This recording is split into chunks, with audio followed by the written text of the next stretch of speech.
मैं doctor Jyoti Sachan, assistant professor home science subject से SMM government girls college Bhilwara. Home science विषय के इस यूट्यूब चैनल पर आप सभी का बहुत बहुत स्वागत है। इससे पहले के वीडियो में हम अध्ययन कर चुके हैं किडनी, यूरिन एक्सक्रीटरी सिस्टम, मूत्र उत्सर्जी संस्थान के बारे में हम विस्तार से चर्चा कर चुके हैं।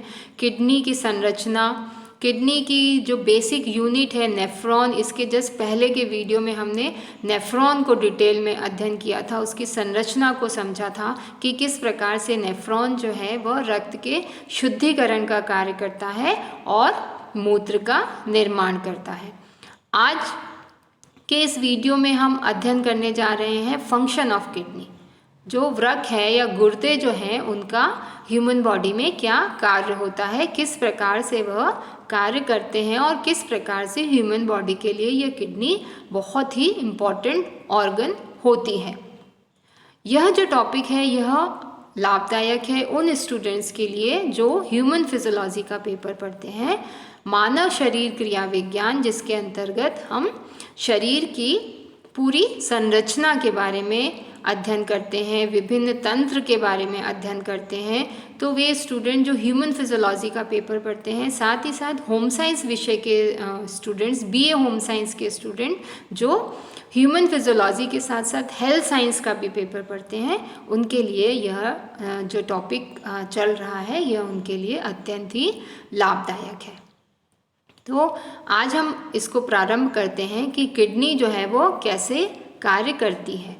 इस फर्स्ट स्लाइड में आपको किडनी का एक डायग्राम बताया गया है। इस डायग्राम पर हम पहले भी चर्चा कर चुके हैं कि ह्यूमन बॉडी में दो किडनी है, लेफ्ट और राइट पार्ट है, राइट किडनी है। और किडनी के अंदर जो बेसिक संरचना है जो मूत्र का निर्माण करती है वह होती है नेफ्रॉन। वहीं पर रक्त के शुद्धिकरण का कार्य होता है। तो अब किडनी क्या क्या कार्य करती है, तो सर्वप्रथम इसका जो सबसे महत्वपूर्ण कार्य है वह है रक्त के शुद्धिकरण का कार्य। रक्त के शुद्धिकरण का अर्थ होता है कि रक्त के अंदर कुछ अनावश्यक टॉक्सिक सब्सटेंसेस जो है वह होते हैं। इसके अलावा अतिरिक्त मात्रा में जल होता है जो जिसको शरीर के द्वारा निकालना आवश्यक होता है। और इसके अतिरिक्त जितना भी ब्लड के अंदर वे सब्सटेंसेस जो हमारी बॉडी के लिए नुकसानदायक हैं उन्हें किडनी द्वारा निरंतर शुद्धिकरण की प्रक्रिया के द्वारा बाहर निकाल दिया जाता है। तो इस प्रकार रक्त का शुद्धिकरण, प्योरिफिकेशन ऑफ ब्लड जो है किडनी का बहुत ही महत्वपूर्ण कार्य होता है। और किडनी द्वारा जब शुद्धिकरण होता है रक्त का, तो यह रक्त शुद्ध रक्त जो है पुनः हृदय तक पहुंचाया जाता है और वहां पर फिर पूरे शरीर में इसको प्रवाहित किया जाता है। इसके अलावा दूसरी बात हम करें अपशिष्ट पदार्थों उत्पादों को निकालना। अपशिष्ट पदार्थ का मतलब है यह सभी उत्पाद जो हैं यह रक्त में उपस्थित होते हैं।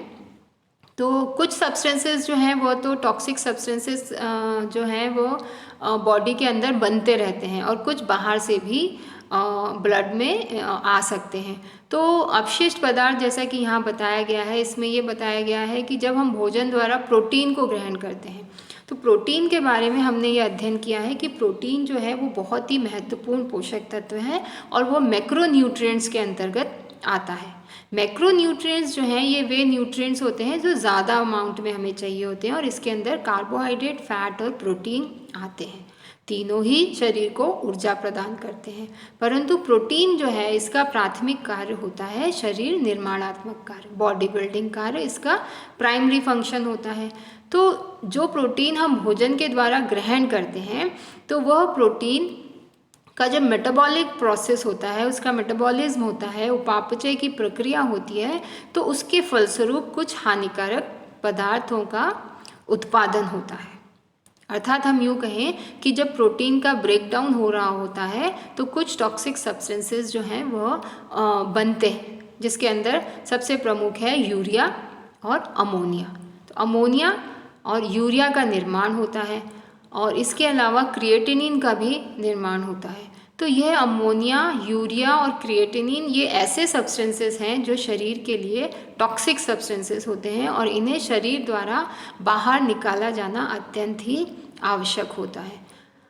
तो यह जो किडनी होती है इसके द्वारा रक्त में उपस्थित जो यूरिया, अमोनिया, क्रिएटिनिन है वह किडनी तक ले जाया जाता है और किडनी में नेफ्रॉन में जो ग्लोमेरुलर फिल्ट्रेशन की जो प्रोसेस होती है वहाँ उस प्रक्रिया में यूरिया को, अमोनिया को फिल्ट्रेशन के द्वारा या छन्ने की प्रक्रिया के द्वारा निकाल दिया जाता है और इसके फलस्वरूप जो निर्माण होता है वह मूत्र का निर्माण होता है।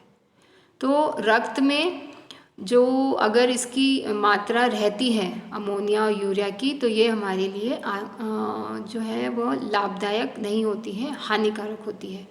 और यदि जैसा पहले भी हम चर्चा कर चुके हैं कि यदि व्यक्ति की किडनी की कार्यक्षमता कम हो रही है या किडनी खराब हो रही है परंतु और वो अपना 100% वर्क नहीं कर पा रही है किडनी यदि, तो शरीर के लिए यह आवश्यक है कि इन अपशिष्ट उत्पादों को बाहर निकालना आवश्यक है।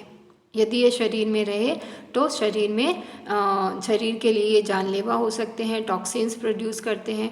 तो इनको निकालने के लिए यदि किडनी कार्य नहीं करती है तो डायलिसिस पर पेशेंट को रखा जाता है।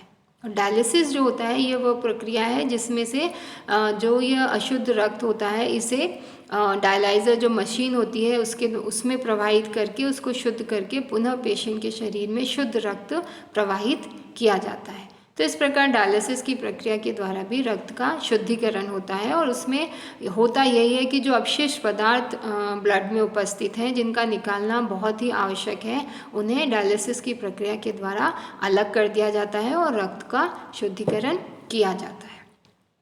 इसके अतिरिक्त जो किडनी है वो बहुत महत्वपूर्ण कार्य करती है कि बॉडी के अंदर वाटर बैलेंस को बनाए रखती है, जल के संतुलन को बनाए रखती है। क्योंकि यदि अधिक मात्रा में जल शरीर में एकत्रित हो जाता है तो और यूरिन के द्वारा वो पास आउट नहीं हो पा रहा है तो शरीर में सूजन की स्थिति आ जाती है, एडिमा की कंडीशन आ जाती है।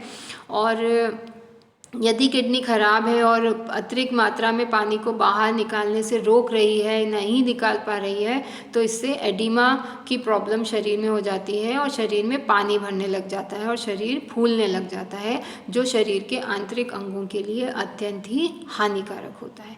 तो इस तरह से जो किडनी जब फिल्ट्रेशन का जो प्रोसेस होता है जिसे हमने इससे पहले की वीडियो में बहुत विस्तार से पढ़ा है कि जब फिल्ट्रेशन का प्रोसेस होता है तो अतिरिक्त मात्रा का जो पानी है वह फिल्ट्रेशन द्वारा छन्ने की प्रक्रिया के द्वारा निकाल दिया जाता है।